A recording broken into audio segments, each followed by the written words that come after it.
Question number 9, ये question based है हमारा रेस्टोरेंट इंडस्ट्री पे। टोटल हमने 5 क्वेश्चंस करने हैं बिल्डिंग ब्लॉक मॉडल में, और पांचों क्वेश्चंस डिफरेंट डिफरेंट इंडस्ट्रीज पे बेस्ड हैं।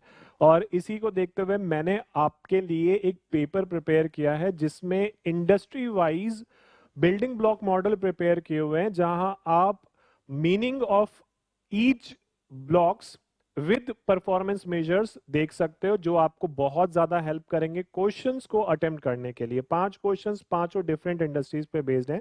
तो स्टार्ट करते हैं क्वेश्चन नंबर 9 से। क्वेश्चन नंबर 9 आपका रेस्टोरेंट इंडस्ट्री पे बेस्ड है। सो ग्रैब एंड गो, जो कि एक फास्ट फूड जॉइंट है जो ऑपरेट कर रहा है बहुत ही कम्पिटिटिव बिजनेस एनवायरनमेंट में। पार्टनरशिप फर्म है जहां 5 पार्टनर्स हैं और इसकी ग्रोथ अपॉर्चुनिटी बहुत अच्छी है। इनका मिशन क्या है? इनका मिशन है अपने ऑपरेशंस को बहुत लार्ज स्केल पर लेके जाना, और अपने कस्टमर्स को सेटिस्फाई करना, एम्प्लॉयज को सेटिस्फाई करना, और स्टेक होल्डर्स को सेटिस्फाई करना। करते क्या है ये? इनका कुकिंग और सर्विसेज में इनका पैशन है। सेंट्रलाइज्ड डिसीजन मेकिंग, यहाँ पे एक कोर टीम है। कोर टीम में कौन इन्वॉल्व है? कोर टीम में आपके शेफ्स इन्वॉल्व हैं। जितने भी डिपार्टमेंट्स हैं, हर एक डिपार्टमेंट्स के मैनेजर इन्वॉल्व किए गए हैं, और पांचों पार्टनर्स को इन्वॉल्व किया गया है।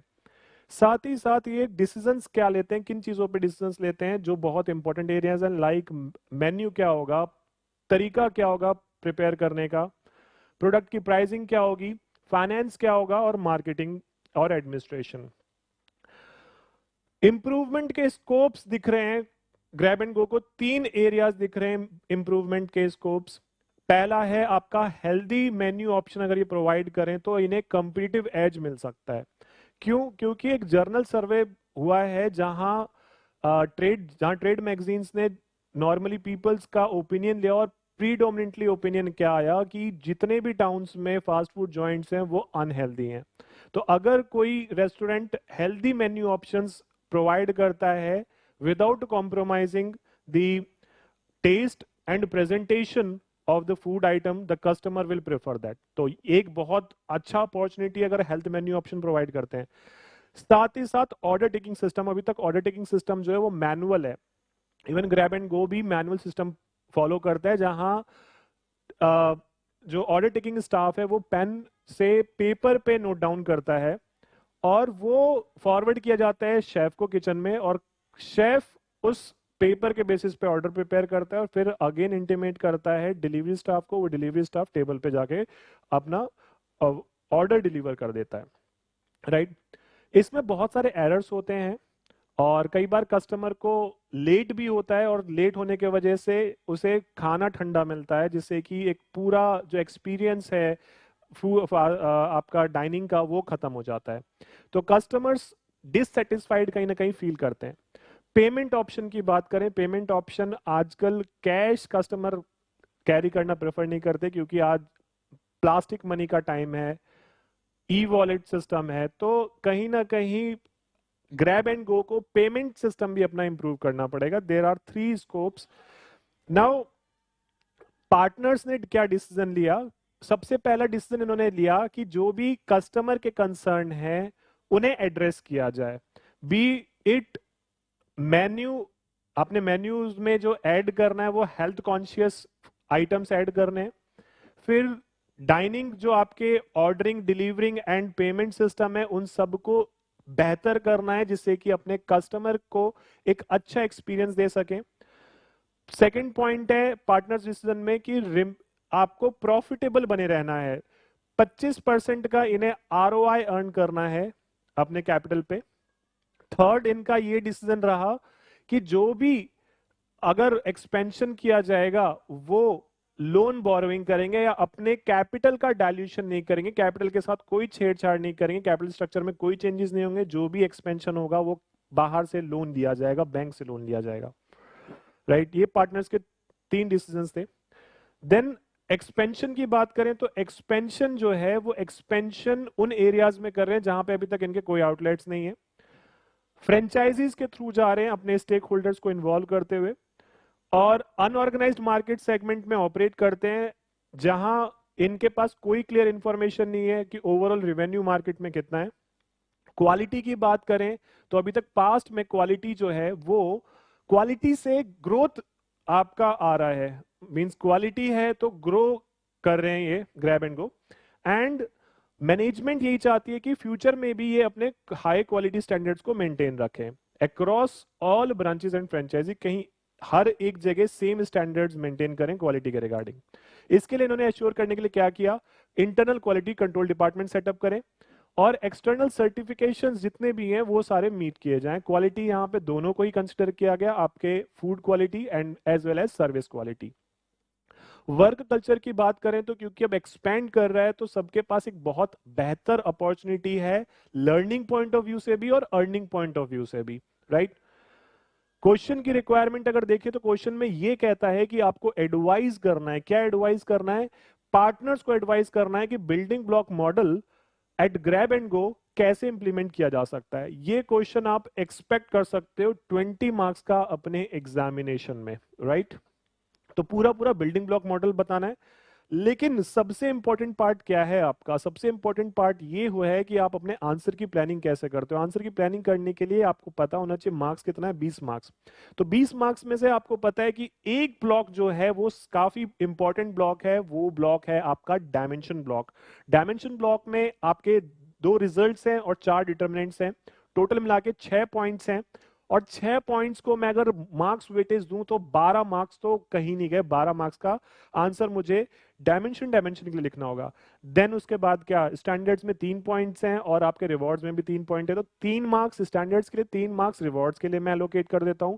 अभी भी 2 मार्क्स बचे, 2 मार्क्स के लिए कैसे एलोकेशन किया जाएगा, सबसे पहले ऊपर आप बिल्डिंग ब्लॉक मॉडल बताओगे, थोड़ा सा ब्रीफ इंट्रोडक्शन दोगे बिल्डिंग ब्लॉक मॉडल, उसके लिए 1 मार्क्स होना चाहिए, और लास्ट में जाकर आप कंक्लूजन पॉइंट एडवाइस में आप जो कंक्लूजन करोगे वो आप के लिए 1 मार्क्स होगा। और आंसर का जो लैंग्वेज होगा वो एडवाइज मैनर में होना चाहिए, आपका आंसर ऐसा कम्युनिकेट होना चाहिए कि वो एडवाइज लैंग्वेज में हो, ठीक है। तो आपने अपने आंसर की प्लानिंग कर ली।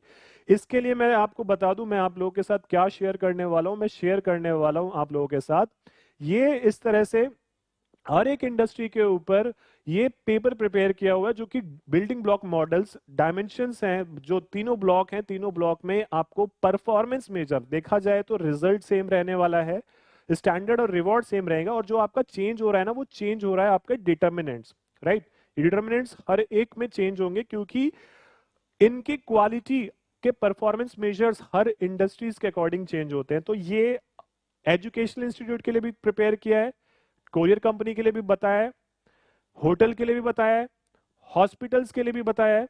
तो इस तरह से पांचों आपके इंडस्ट्रीज जो है उन्हें कवर अप किया है, पांचों क्वेश्चंस को कवर अप किया हुआ है। Refer this, it will really help you, और इससे एक आपका माइंड सेट हो जाएगा, एक आंसर फ्रेम होना शुरू हो जाएगा आपके माइंड में कि आपको आंसर इस तरीके से लिखना है। और बिल्डिंग ब्लॉक मॉडल बहुत इजी कॉन्सेप्ट है, बिलीव मी, आप इस अप्रोच को फॉलो करो, इन पेपर्स को यूज करो, ये नोट्स को यूज करो, definitely you will be very much happy और बहुत ज्यादा कंफर्ट आपका यहां पर आएगा, ठीक है। तो बात करते हैं आंसर की। मैंने कहा आप लोगों से कि 1 मार्क्स में बिल्डिंग ब्लॉक मॉडल बता दो, तो बिल्डिंग ब्लॉक मॉडल में आप सबसे पहले बताओगे कि बिल्डिंग ब्लॉक मॉडल है क्या। परफॉर्मेंस मेजरमेंट सिस्टम है जहां जो कि बेसिकली सर्विस सेक्टर इंडस्ट्रीज में यूज किया जाता है और उसके बाद मैन्युफैक्चरिंग में भी यूज होने लगा। वहां पे डायमेंशंस के ऊपर बात किया जाता है, स्टैंडर्ड्स के ऊपर और रिवॉर्ड्स के ऊपर। डायमेंशन क्या होता है ये आपको बताना है, स्टैंडर्ड्स क्या होते हैं ये आपको बताना है, रिवॉर्ड क्या होता है ये आपको बताना है। 1 मार्क्स इस चीज के मिलेंगे। मार्क वाइज में बात करता जाऊंगा, ये रियली आपके एग्जाम में बहुत ज्यादा आपके लिए इंपैक्ट करेगा क्रिएट, क्योंकि आपको वहां पे कॉन्सेप्ट सब कुछ आता होगा, बट लिखना क्या है, लिखना और क्या चीज लिखोगे आप एग्जामिनेशन में जिससे कि आपको मार्क्स अलॉट होंगे, मार्क्स एग्जामिनर देगा, वो चीज उस तरह से आपका दिमाग चलना चाहिए, ठीक है। तो डायमेंशन की बात करें, स्टार्ट करते हैं। सबसे पहला अपना पहला ब्लॉक जो बहुत इंपॉर्टेंट है बिल्डिंग ब्लॉक मॉडल में, अगर मैं बोलूं तो 90% जो आपका क्वेश्चन है ना एग्जामिनेशन में वो डायमेंशन के ऊपर ही पूछा जाएगा। कोई कोई ऐसा क्वेश्चन होगा जिसमें तीनों ब्लॉक्स पूछे जाएंगे, otherwise 90% question will be asked on the dimension block, dimension में भी आपके डिटर्मिनेंट्स और रिजल्ट्स ये दोनों ही इंपॉर्टेंट है, बट डिटर्मिनेंट्स मोस्टली पूछे जाते हैं। ओवरऑल डायमेंशन बहुत इंपॉर्टेंट है आपके लिए, ठीक है। डायमेंशन आपको बता दूं, डायमेंशन फिर से कि डायमेंशन क्या है आपके लिए, गोल्स है, राइट। वो गोल्स जो कंपनी अचीव करना चाहती है, और ये गोल्स दोनों ही एस्पेक्ट्स में होते हैं, फाइनेंशियल और नॉन फाइनेंशियल दोनों एस्पेक्ट में। और इस गोल को अचीव करने के लिए कंपनी स्ट्रेटेजीज तैयार करती है, स्ट्रेटेजीज बनाती है और उसी के अकॉर्डिंग काम करती है। अब डायमेंशन में एक पार्ट आपका रिजल्ट है और दूसरा पार्ट आपका डिटर्मिनेंट्स है। रिजल्ट का मतलब ये कि कंपनी एक्चुअली अपना अचीव क्या करना चाहती है, उसके सक्सेस और उसके फेलियर को डिटरमाइन करने के लिए उसके रिजल्ट्स को देखेंगे हम। तो यहां पर देखना, ये पेपर रियली आपके लिए बहुत हेल्पफुल रहने वाला है। रिजल्ट क्या है, सक्सेस और फेलियर और द डिटर्मिनेंट्स। फाइनेंशियल में हम क्या करते हैं, फाइनेंशियल में हम अपने फाइनेंशियल स्टेटमेंट्स को, अपने बजटेड फाइनेंशियल स्टेटमेंट को कंपेयर करते हैं अपने एक्चुअल फाइनेंशियल स्टेटमेंट के साथ। और किन चीजों पर ध्यान देते हैं, हम देखते हैं सबसे पहले अपना रिवेन्यू के ऊपर बात करेंगे, एक्सपेंसेस के ऊपर बात करेंगे, अपने प्रॉफिट के ऊपर बात करेंगे, जो जीपी आया, एनपी आया, and moving to the capital structure, क्या हमारा प्रॉफिट कितना है, डिजायर्ड रिटर्न कितना है, लोन्स कितने हैं, कैश रिजर्व्स कितना है, कैश प्रॉफिट कितना है, इन सब के ऊपर बात करते हैं हम एक करके। फाइनेंशियल सक्सेस को मेजर करने के लिए क्या पैरामीटर्स हैं, क्या इंडिकेटर्स हैं, वो इंडिकेटर्स 3 इंडिकेटर्स हैं, रेवेन्यू, प्रॉफिटेबिलिटी और आपका cash reserve, that is liquidity, right. Revenue के ऊपर बात करोगे आप, प्रॉफिटेबिलिटी में GP ratio, NP ratio, ROI, इन सब के ऊपर बात करोगे। लिक्विडिटी के लिए cash reserve and cash profits के ऊपर बात करोगे। कंपीटिटिव में जाते हैं तो कंपीटिटिव में हम अपने कंप्यूटर की परफॉर्मेंस को अपने परफॉर्मेंस के साथ कंपेयर करते हैं, फाइनेंशियल्स प्लस नॉन फाइनेंशियल्स। यहां पे ध्यान देना, कंपटीटर के केस में नॉन फाइनेंशियल्स डाटा को भी कंपेयर किया जाता है, मतलब कंप्यूटर की क्वालिटी हमारी क्वालिटी के कंपैरिजन में कैसी है, ये भी कंपैरिजन करेंगे। फाइनेंशियल्स तो करेंगे, नॉन फाइनेंशियल्स को भी कंपेयर किया जाएगा। यहां पे कई बार हमारे पास लिमिटेशंस होंगी कि हमारे पास कंपटीटर्स के डाटा अवेलेबल नहीं होंगे, क्योंकि कंप्यूटर अपने डाटा शेयर नहीं करना चाहेगा और पूरे इंडस्ट्री का भी डाटा हमारे पास अवेलेबल नहीं होगा। तो हमें कंपेयर करना है, तो हम कैसे कंपेयर करेंगे, ये एक बहुत बड़ा चैलेंज रहेगा हमारे लिए, क्योंकि हमारे पास इंफॉर्मेशन अवेलेबल नहीं है।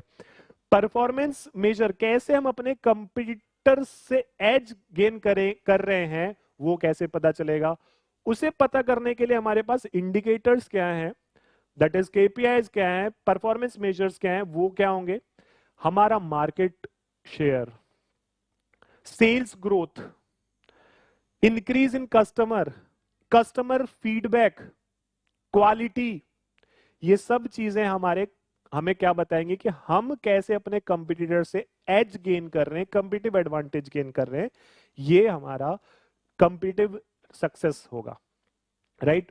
तो अब इसी चीज को आप यहां पर देखना, इस क्वेश्चन में फाइनेंशियल परफॉर्मेंस में आपने क्या बताना है कि हमें अपने बजटेड स्टेटमेंट को एक्चुअल स्टेटमेंट के साथ कंपेयर करना होगा, और किन चीजों को कंपेयर करना होगा, कैपिटल स्ट्रक्चर, 5 पार्टनर्स हैं, वो अपने शेयर को डाइल्यूट नहीं करना चाहते हैं, एक्सपेंशन करेंगे तो लोन लेंगे, ये बात बताना है आपको, ठीक है। 25% का आरओआई चाहते हैं वो, इसे कंसिक्वेंटली मेजर कैसे किया जाएगा, मेजर करने के लिए रेवेन्यू को आप देखोगे, दूसरा आपका प्रॉफिटेबिलिटी रेशियोज देखोगे, जो कि जीपी, एनपी, आरओआई, आरओसीई है, इन सबको देखोगे, लिक्विडिटी देखोगे, liquidity will be traced through, आप कैसे ट्रेस कर सकते हो, कैश प्रॉफिट के थ्रू और चेंजेस इन कैश रिजर्व, और ये हर एक ब्रांच, हर एक फ्रेंचाइजी लेवल पे भी होना चाहिए ट्रैकिंग, ये आपका एडवाइस होना चाहिए। कंपीटिटिव परफॉर्मेंस में हमारे पास डाटा अवेलेबल नहीं, अगर आपने देखा तो अनऑर्गेनाइज सेक्टर में ऑपरेट कर रहे हैं जहां पे डाटा हमारे पास अवेलेबल नहीं, तो कंप्यूटर्स हम कैसे कंपीटिटिव एज गेन कर रहे हैं, ये कैसे पता चलेगा, इसे या कैसे हम कंपीटिटिव एडवांटेज गेन कर सकते हैं, जो हम अपना मेन्यू में हम आइटम ऐड कर रहे हैं, वो हेल्दी ऑप्शंस होंगे जो कि हमारे कंप्यूटर से, जो पूरे टाउन में अनहेल्दी फूड प्रोवाइड करते हैं और हम हेल्दी फूड अगर प्रोवाइड करना शुरू कर रहे हैं तो वो हमें कंपटीटिव एज देना शुरू कर देगा। और जो हमारी ऑफरिंग्स हैं वो हमारे यूनिकनेस हैं वो हमें कंपटीटिव एज देंगे। साथ ही साथ कस्टमर का फीडबैक क्या है हमारे लिए, रेटिंग्स क्या है हमारे लिए, published research resources like trade magazines वो हमारे रेस्टोरेंट के लिए क्या कह रहे हैं। तो ये सब चीजें, इन सब चीजों से हम कहीं ना कहीं अपनी कंपिटिटिव परफॉर्मेंस को मेजर कर सकते हैं, अपने कंपिटिटिव सक्सेस को मेजर कर सकते हैं, राइट। बात करते हैं डिटर्मिनेंट्स। डिटर्मिनेंट्स में 4 एक्टिविटीज हैं। एक्टिविटीज के साथ साथ मैंने बोल सकता हूं कि ये हमारे क्या है, फैक्टर्स हैं। ये फैक्टर्स हमारे इन्फ्लुएंस करते हैं रिजल्ट को। अभी जो हमने डिस्कस किया रिजल्ट, उन्हें इन्फ्लुएंस करते हैं। तो अल्टीमेटली डिटर्मिनेंट्स को अगर कोई ऑर्गेनाइजेशन होल्ड करता है, बहुत अच्छा इन पे वर्क करता है, तो ऑटोमेटिकली उनका रिजल्ट अच्छा आएगा। तो अब ये डिटर्मिनेंट्स क्या है, 4 डिटर्मिनेंट्स हैं। क्वालिटी है, इनोवेशन है, फ्लेक्सिबिलिटी और रिसोर्स यूटिलाइजेशन। तो क्वालिटी क्या होता है, क्वालिटी के ऊपर बात करते हैं। क्वालिटी के लिए फिर से आ जाओ जरा, ये इन नोट्स पे, ये नोट्स आप लोगों को डेफिनेटली शेयर किए जाएंगे, तो प्लीज आप देखना जरा। क्वालिटी का मतलब है कि how well a delivered service conforms to the customer expectation. जो कस्टमर की एक्सपेक्टेशन है वो कैसे हम मीट कर रहे हैं, वो मीट करना ही तो क्वालिटी है। तो परफॉर्मेंस मेजर रेस्टोरेंट के लिए क्या होगा, कैसे हम अपने क्वालिटी, जो स्टैंड क्वालिटी है, इसे हम कैसे मीट कर रहे हैं, इसके लिए कैसे इसे मेजर करेंगे रेस्टोरेंट कंपनी के लिए, रेस्टोरेंट इंडस्ट्री के लिए। तो रेस्टोरेंट इंडस्ट्री के लिए internal quality checks, external certifications, quality standards क्या है, अगर नॉन कंप्लायंस होता है तो क्या किया जाना चाहिए, सर्विस क्वालिटी के लिए क्या कर रहे हो, और पीरियडिक ट्रेनिंग प्रोवाइड कर रहे हो कि नहीं कर रहे हो। ठीक है, तो यही चीज हमने अपने आंसर में कैसे लिखा है ये देख लो। आंसर आप लोगे क्वेश्चन में जो इंफॉर्मेशन दिया हुआ है, अभी मैंने आपको बताया था क्वेश्चन रीडिंग करते हुए कि जो आपका क्वालिटी है वो पास्ट परफॉर्मेंस से ड्रॉ है, ठीक है, जिससे आपको ग्रोथ, आपका एक्सपेंशन भी हुआ है। तो यहां पे internal quality and checks, external certifications periodically meet हो रहे हैं कि नहीं हो रहे। नॉन कंप्लायंसेस अगर हैं तो वो मैनेजमेंट के अटेंशन में तुरंत आने चाहिए। सर्विस क्वालिटी के लिए पीरियडिक ट्रेनिंग देना चाहिए स्टाफ को, जिससे कि उनकी पीपल मैनेजमेंट स्किल्स एनहांस हो, लाइक, राइट। तो grab and go should determine parameters that the management would be interested in ensuring the quality standards are met and how non-compliances should be reviewed. Then second इसमें आपका क्या है, second है resource utilization. Resources आपको identify करने पड़ेंगे। Resources क्या होते हैं, रिसोर्सेज होता है man power, money, machinery and infrastructure, right. तो यहां पे मैन पावर में स्टाफ 3 जगह पे अवेलेबल आपको दिखाई देंगे। किचन में जो आपका ऑर्डर टेकअप कर रहा है और ऑर्डरिंग स्टाफ, और डिलीवरी स्टाफ, ठीक। तो ये जो आपका मैन पावर है, इससे आप कितनी इफिशिएंटली यूज कर रहे हो, जिससे कि टाइम वेस्टेज है वो टाइम वेस्टेज ना हो, लेसर एरर हो, डिलेज कम हो, over time idle time of the kitchen कम हो, ठीक है। परफॉर्मेंस मेजर कैसे आप इन परफॉर्मेंस मेजर करोगे, ordering and delivering staff, turn around time, table की ऑक्यूपेंसी रेट, ब्रेकेज और वेस्टेज ऑफ मटेरियल, ठीक है। तो लेट्स सी आंसर। अब यहां पे समझना, एक एक पॉइंट के लिए आपको 2 मार्क्स मिल रहे हैं, तो एक ऊपर आप जो एक्सप्लेन करोगे वो ऊपर आपके मीनिंग एक्सप्लेन हो रहा होगा, जिसमें कि इनोवेशन क्या होता है ये बताओगे, क्वेश्चन से उसे रिलेट करोगे। और दूसरा है कि आप उसे एडवाइस लैंग्वेज में ये लिखोगे कि इसके परफॉर्मेंस मेजर्स क्या होंगे, राइट। इस चीज के आपको दो मार्क्स हर एक पॉइंट के लिए मिलेंगे। इस तरह से आपको रिसोर्स यूटिलाइजेशन में आपने आइडेंटिफाई करना है आपके स्टाफ तीनों लेवल पे, किचन, डिलीवरिंग एंड जो आपका ऑर्डर टेकिंग स्टाफ है, ये बेटर तरीके से यूटिलाइज हो, इफिशिएंट तरीके से यूटिलाइज हो, और जिससे कि आपका टाइम वेस्टेज कम हो, डिलेज कम हो, एरर्स कम हो, लेसर एरर्स, डिलेज, जिससे कि आप अपनी कैपेसिटी इंक्रीज कर सको, और free up time to cater more customer, जिससे कि आपके पास टाइम ज्यादा हो तो ज्यादा से ज्यादा कस्टमर को कैटर किया जा सके और कस्टमर भी सेटिस्फाइड होगा, खुश होगा।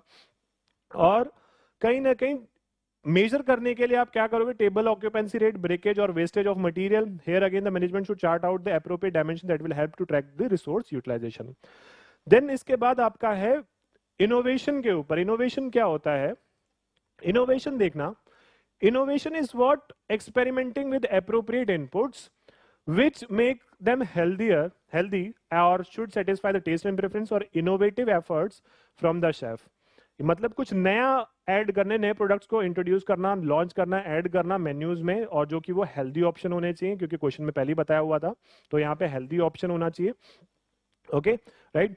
और दूसरी चीज क्या है यहाँ पे, परफॉर्मेंस मेजर क्या होने चाहिए? Performance measure number of new variant introduced in the menu, regularity of these, introduction in the customer and the customer feedback. तो यही बात यहाँ पे करना है हमने। सी इनोवेशन का मतलब क्या है कि experiment with the appropriate inputs which make them healthy, at the same time healthier option should satisfy the customer taste and preference, presentation of the customers. This requires innovative effort from the qualified skill chef. This will give the competitive edge to the grab and go. और यहाँ पे number of new variants कितने introduce किए जा रहे हैं, regularity कोई one time programme नहीं है, रेगुलर कंसिस्टेंट बेसिस पे करना पड़ेगा, और कस्टमर का फीडबैक क्या आ रहा है उस इनोवेशन के ऊपर, ये चीजें आपके इनोवेशन के ऊपर, इनोवेशन को मेजर करेंगी। देन आपका लास्ट है फ्लेक्सिबिलिटी, राइट। फ्लेक्सिबिलिटी क्या है? फ्लेक्सिबिलिटी है कि कंपनी की एबिलिटी कि कस्टमर की जो नीड है और मार्केट की जो नीड है, एक्सपेक्टेशंस हैं, उन्हें कैटर करने के लिए कितनी जल्दी अपने आप को एडजस्ट कर सकता है, ये होता है आपका फ्लेक्सिबिलिटी। दैट मींस सिर्फ कस्टमर की नीड को नहीं, इसके साथ साथ जो मार्केट की नीड है, मार्केट की एक्सपेक्टेशन, मार्केट में चेंजेस जो हैं, उसके अकॉर्डिंग अपने आप, उसकी एबिलिटी की अपने आप को कितनी फास्ट वो चेंज करता है, वो फ्लेक्सिबिलिटी है। Hire the staff quickly, cater to the seasonal demand, surges in the customer demand, ये आपका बिल्डिंग ब्लॉक मॉडल। यहां पे बिल्कुल सेम यही चीजें आपने लिखना है। सी फ्लेक्सिबिलिटी। तो इस तरह से हर एक डिटर्मिनेंट, जितने भी आपके 4 डिटर्मिनेंट्स हैं, 4 डिटर्मिनेंट्स को 2-2 मार्क्स में डिवाइड कर लोगे, और 2-2 मार्क्स आपको हर एक पॉइंट के लिए मिलेंगे। आप प्रॉपर उसे एक्सप्लेन करो, उसे बताओ कि डिटर्मिनेंट क्या है, क्वेश्चन से रिलेट करो, और फिर उसके परफॉर्मेंस मेजर बताओ एडवाइज लैंग्वेज में। डेफिनेटली 2-2 मार्क्स आपको हर एक डिटर्मिनेंट्स के मिल जाएंगे। टोटल आपके 12 और 13 मार्क्स आप यहाँ पे अभी तक काम कर चुके हो। बात करते हैं स्टैंडर्ड। स्टैंडर्ड में आपको कितने मार्क्स मिलने, गेन करने? 3 मार्क्स गेन करने। तो आप don't go with the format of the ICI language. ICI का लैंग्वेज देखोगे ना तो आप डीमोटिवेट होगे कि आंसर तो इतना बड़ा बड़ा है, ये क्या हम सब कुछ लिख सकते हैं? नहीं लिख सकते हम सब कुछ। एज बिल्कुल सेम डिक्टो लैंग्वेज ये नहीं लिखा जा सकता। आपको क्लैरिटी होनी चाहिए कि कितने मार्क्स आपको गेन करना है, किस चीज के लिए कितने मार्क्स मिलने वाले हैं, और उसी के अकॉर्डिंग आपको अपना आंसर लिखना है, राइट। कॉन्सेप्ट की क्लैरिटी होनी चाहिए, और क्वेश्चन की जो रिक्वायरमेंट है वो आप अप्रोप्रिएटली आंसर करो, टू द पॉइंट आंसर करो, definitely you will gain good marks. तो यहाँ पे और सबसे पहले आप ये बताओगे स्टैंडर्ड क्या होते हैं। स्टैंडर्ड होते हैं आपके बेंचमार्क्स। बेंचमार्क्स या टारगेट्स होते हैं जिससे कि आप ट्रैक कर सको परफॉर्मेंस, कौन से डायमेंशन के परफॉर्मेंस को आप ट्रैक कर सको। और कुछ 3 कैरेक्टरिस्टिक्स कौन कौन से? ओनरशिप, अचीवेबिलिटी और इक्विटी। यहां पे आप क्या बताओगे? ओनरशिप क्या है? ओनरशिप है कि आप सबसे पहले ऑर्गेनाइजेशन के स्ट्रक्चर में उस पर्सन को आइडेंटिफाई करो कि जो रेस्पॉन्सिबल, जिसे आप ठहरा सको, जिसे आप रेस्पॉन्सिबल ठहरा सको कि वो परफॉर्मेंस मीट करने के लिए कौन रेस्पॉन्सिबल है। Like chef is responsible for quality, तो he should be given the ownership of quality. Achievability के ऊपर बात करें तो जो आपके टारगेट्स हैं, बेंचमार्क्स हैं, वो इतने ज्यादा हाई नहीं होने चाहिए जिससे कि आपका जो स्टाफ है वो डिमोटिवेट हो जाए काम करने के लिए। इतने ज्यादा लो भी नहीं होने चाहिए कि जिससे कि आपका स्टैंडर्ड ही इंप्रूव ना हो पाए। जो आपके टारगेट्स हैं वो always it should be in line with your strategy. जो आप गोल्स अचीव करना चाहते हो उसके अलाइन होना चाहिए, ये होना चाहिए। आपकी अचीवेबिलिटी के ऊपर बात करनी है आपको। इक्विटी के ऊपर बात करें तो हर एक को काम जो दिया जाना चाहिए वो इक्वली चैलेंजिंग होना चाहिए। ऐसा नहीं कि किसी को कम टारगेट दिया, किसी को ज्यादा टारगेट दिया। और कहीं पे भी बायसनेस नहीं दिखाना है आपको। बायसनेस हुए तो वहीं पे आपके एम्प्लॉयज जो हैं वो डिससेटिस्फाइड होंगे काम करने के लिए। रिवॉर्ड सिस्टम, बिना रिवॉर्ड के कोई काम नहीं करता, तो बोनस देने पड़ेंगे, इंसेंटिव्स देना पड़ेगा, कंपनसेशन पैकेजेस देना पड़ेगा। काम करवाओगे तो कंपनसेट भी तो करो। That is what you have to give the bonus, rewards, awards, facilities, जो एम्प्लॉयज को चाहिए सब कुछ दो, लेकिन काम लो उनसे। तो रिवॉर्ड सिस्टम ऐसा होना चाहिए कि जो एम्प्लॉयज को मोटिवेट करे, मोटिवेट रखे। रिवॉर्ड इतना लो भी मत रखो कि काम ज्यादा कर लो और करवा लो, और रिवॉर्ड कम ना दो, रिवॉर्ड बहुत कम दो, तो कोई भी स्टाफ मोटिवेटेड फील नहीं करेगा। ठीक है, तो यहां पे मेजर करने के लिए आप कैसे करोगे? बोनस एडवर्टाइजिंग स्टाफ का उनके सेल से मेजर करोगे, शेफ का क्वालिटी से और कस्टमर की फीडबैक से मेजर करोगे, एंड रिवॉर्ड जो है वो उसमें क्लैरिटी होनी चाहिए। क्लैरिटी कब आपको पता चलेगी? क्लैरिटी का मतलब क्या है? क्लैरिटी का मतलब ये कि रिवॉर्ड, क्या रिवॉर्ड मिलेगा, कितना रिवॉर्ड मिलेगा, और क्या करने पे रिवॉर्ड मिलेगा, कैसे मेजर किया जाएगा, ये बात आपका बिल्कुल क्लियरली कम्युनिकेट कर दिया जाना चाहिए स्टाफ को। कंट्रोलेबिलिटी की बात करें तो जो स्टाफ की परफॉर्मेंस है जिसके बेसिस पे उन्हें रिवॉर्ड मिलेगा, वो मेजर करने के लिए जो फैक्टर्स देखे जाएंगे वो कंट्रोलेबल होने चाहिए। अनकंट्रोलेबल फैक्टर पे परफॉर्मेंस मेजर नहीं किया जा सकता, क्योंकि जब वो कंट्रोल ही नहीं किया जा सकता, market factors which are not controllable, तो उसके लिए कैसे आप रिवॉर्ड कंसिडर कर सकते हो, या फिर कैसे एम्प्लॉय को आप एनालाइज कर सकते हो? That is what it should have a controllability factor. Non controllable के लिए कोई भी पेनल्टी, कोई भी रिवॉर्ड नहीं दिया जाना चाहिए। टोटल आपने 3 मार्क्स स्टैंडर्ड से गेन करना है, 3 मार्क्स यहां से गेन करना है रिवॉर्ड से। और लास्ट में एक पॉइंट आपको ये जरूर लिखना है, grab and go can design it's performance measurement system on the above points. ये लास्ट कंक्लूजन पॉइंट है, एडवाइस है, जिसके लिए भी आपको 1 मार्क्स मिलेगा। टोटल आपके 20 मार्क्स हैं। आई होप सो अगर आप इस तरह से आंसर करते हो, definitely you are going to score something in 17-18 marks. इतने मार्क्स बड़े आराम से आप स्कोर कर लो।